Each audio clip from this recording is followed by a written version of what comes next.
Alright, it's the final movie review of 2015, and it goes out with a bang. Pun intended.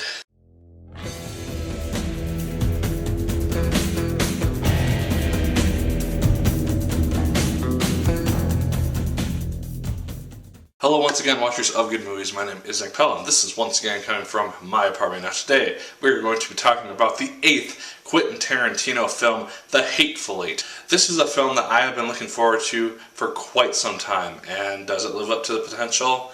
Let's find out.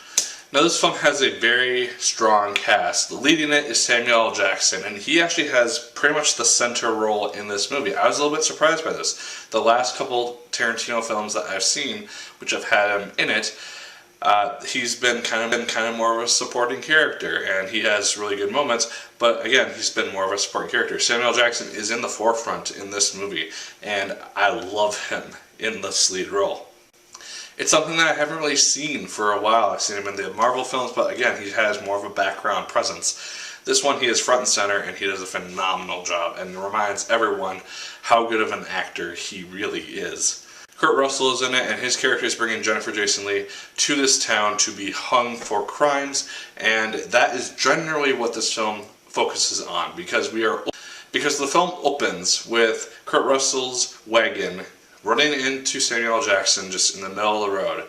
Jackson eventually gets in, and the first hour or so of the film, more or less, is just them in the wagon driving to this cottage where the rest of the cast is waiting. And so a lot of the first half of this film is very dialogue driven, even when they get to the cabin initially. There's not a whole lot that happens. There's really interesting character interactions, and I really liked how they kind of showed these characters' backstories in regards to those dialogue. Even if it's a really subtle thing, I really like seeing those aspects of it. But like I said, Kurt Russell is bringing Jennifer Jason Leigh to be hung in this town, and he is basically on this mission to guard her and keep her at basically arm's reach throughout this whole film. And it's really kind of interesting to see how everything kind of plays out, because this is ultimately something of a mystery, which I also wasn't really expecting. The film kind of draws suspicion on virtually every character, because Kurt Russell's character, he is convinced that somebody in this cabin of these 8 strangers are in league with Jennifer Jason Leigh, and they're going to try and break her out and set her free. And it's just a very interesting way that this ends up playing out. If you've seen any of Quentin Tarantino's films, you know that he likes to use blood, and an obscene amount of it. This does not stop with this film. There is a large amount of it at times, and heads exploding and stuff along those lines. It reminded me of Saw to some degree in regards to how much gore there was, and just kind of where it ends up. And yeah, so if you can't handle Saw or any of Tarantino's other films, this probably isn't going to sit well with your stomach. And so yeah, just know that before going in. But the effects for the blood and everything just looked fantastic, and I really did enjoy seeing those aspects of it. But the second half of this film is where the film just picks up speed. I'm not going to spoil anything, because I knew very little outside of just the trailer that I saw before going into this movie.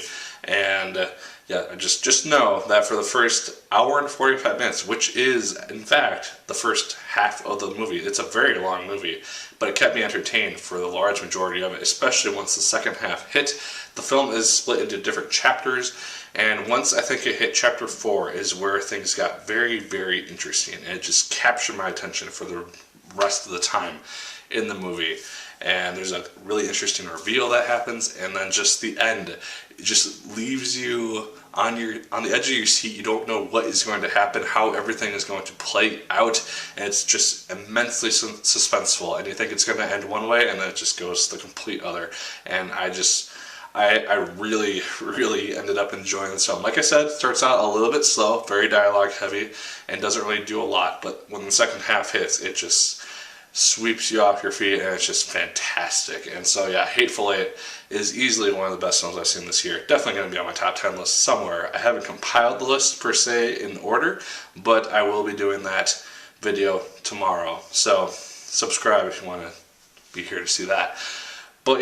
But yeah, guys, Hateful Eight is a fantastic Quentin Tarantino movie. He hits it out of the park with this 8th film, and I am really excited to see what else he has in store in the coming years. So, those are my thoughts on the Hateful Eight. Definitely check it out if you have the opportunity. I definitely recommend it. It's a fantastic film.